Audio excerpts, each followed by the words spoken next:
আসসালামু আলাইকুম। আশা করি সকলে ভালো আছেন। আজকে আমি বানাচ্ছি হালুয়া। আমি যেভাবে হালুয়া বানাই সেভাবে আপনাদের সাথে শেয়ার করলাম। প্রথমেই আমি সামান্য তেলেতে তেজপাতা আর এলাচ দিয়ে দিয়েছি।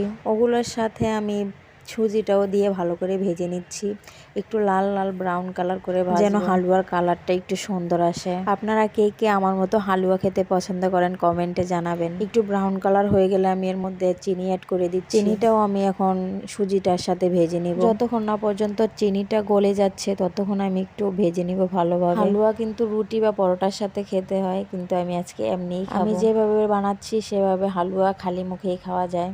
এখন যে ব্রাউন কালারটা হয়ে গেছে, দেখুন কি সুন্দর একটা কালার এসেছে। তারপর আমি এর মধ্যে 1 কাপ দুধ অ্যাড করব। দুধটা দিয়ে আমি ভালোভাবে সুজিটার সাথে দুধটা মিক্স করে নেব। এই যে দেখুন সুজিটা খুব তাড়াতাড়ি দুধটাকে টেনে নিচ্ছে।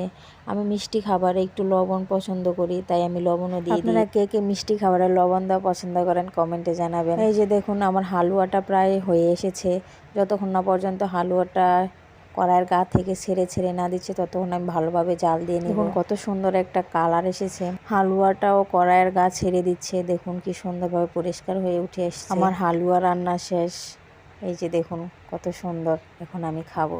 সকালে ভালো থাকবেন। আসসালামু আলাইকুম।